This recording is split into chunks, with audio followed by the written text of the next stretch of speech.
Assalamualaikum warahmatullahi wabarakatuh. Bismillahirrahmanirrahim. Qala mu'alif rahimakumullahu ta'ala wa nafa'ana bihi wa bi'ulumihi fid dharaini amin ya rabbal alamin.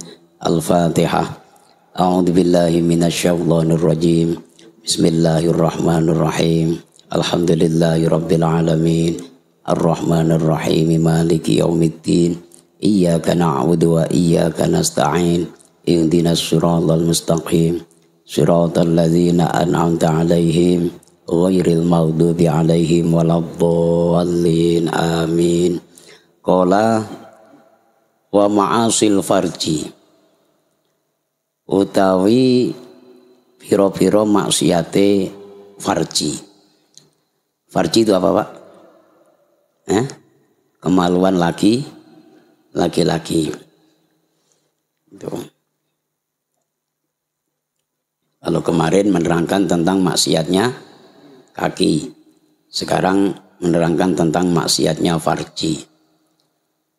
Wa ma'asil farji, utai piro-piro maksiate farji iku kazina koyo zina.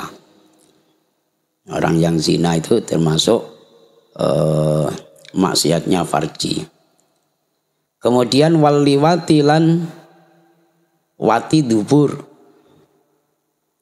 Wati dubur itu kesukaannya orang-orang zaman sekarang, ya kan? Biasanya kalau istrinya lagi haid, lagi berhalangan, maka untuk menahan syahwatnya itu biar tidak tertumpahkan kepada orang lain, maka dimanfaatkan istrinya, tapi tidak melalui farji, tapi melalui dubur, ya, melalui dubur. Dubur itu apa, Pak? Apa? Dubur itu apa? Lubang belakang. Ada enggak? Ada yang pernah kayak gitu enggak? Jurian udah pernah belum? Belum dia. Ya. Itu orang yang wati lewat dubur, artinya memasukkan jenis kelamin kita masukkan ke lubang belakang istri kita, ya, atau mungkin bukan istri kita, orang lain misalnya. Itu juga termasuk maksiat, itu juga termasuk dosa. Orang zina juga dosa, orang wati dzubur juga dosa. Kemudian wal istimna'i lan amrih ngetoaken mani utawa ngalap seneng bilyadi kelawan tangane dewi. Artinya termasuk maksiatnya farji itu juga melepaskan syahwatnya tapi dengan tangannya sendiri. Ya, mungkin kalau seorang laki-laki bahasanya apa? Dikocok lah ibaratnya kan. Nah, dikocok sendiri sampai mengeluarkan sperma. Ya.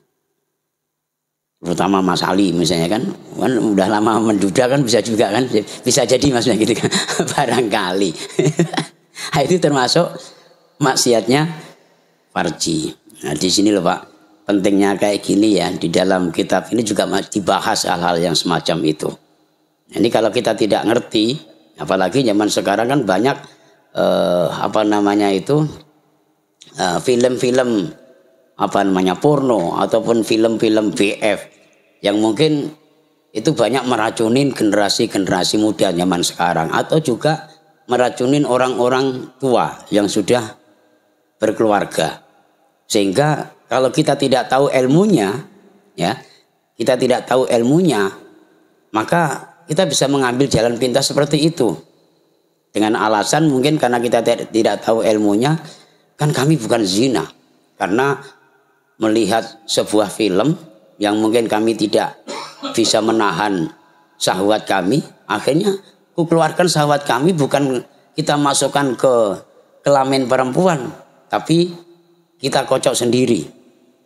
Nah, hal yang semacam itu juga termasuk perbuatan dosa. Wa ghairu dzalik dan lain sebagainya. Banyak hal mungkin digesek-gesekkan atau bagaimana saja. Yang penting melampiaskan syahwatnya agar sperma itu bisa keluar dengan cara apa? Ya, itu termasuk bagian daripada maksiatnya farji. Nah, karena itu bapak-bapak yang dirahmati Allah Subhanahu wa taala, laki-laki juga saya sampaikan tuntunan di dalam Thariqah itu bukan hanya menuntun mengajarkan zikir kolbu saja, tapi bagaimana mengajak agar farjinya juga bisa diajak zikir, bahkan seluruh tubuhnya juga bisa diajak zikir. Sebagaimana contoh tuntunan di dalam Latifatul apa? Latifatul apa? Latifatul Qalab. Latifatul Qalab itu seluruh tubuh dari ujung rambut sampai ke ujung kaki. Ya, sampai ke ujung kaki. Dari ujung kaki sampai ke ujung rambut itu semua diajak zikir. Organ tubuhnya, dohir dan batinnya, jiwa dan raganya. Kalau sudah sering-sering diajak zikir, maka syahwat-syahwat yang seperti itu akan semakin lama semakin berkurang. Ya, semakin berkurang syahwatnya dan semakin bertambah mahabbahnya terhadap Allah Subhanahu wa taala. Karena itu, Bapak-bapak yang dirahmati Allah Subhanahu wa taala, ya, walaupun toh godaan-godaannya ataupun rintangannya di zaman-zaman sekarang ini sangat besar sekali, maka kita harus berhati-hati, ya, berusaha untuk mengajak bagaimana Latifatul Qalab di dalam diri kita ini kita ajak untuk selalu zikir kepada Allah Subhanahu wa taala, sehingga kemaksiatan-kemaksiatan yang akan mengganggu di farji kita itu akan terbendung, ya, akan terbendung dan akan terhindar daripada kemaksiatan-kemaksiatan tersebut, karena ini dijaga oleh Allah Subhanahu wa taala. Inna nahnu nazzalna dzikra wa inna lahu lahafidun. Ya.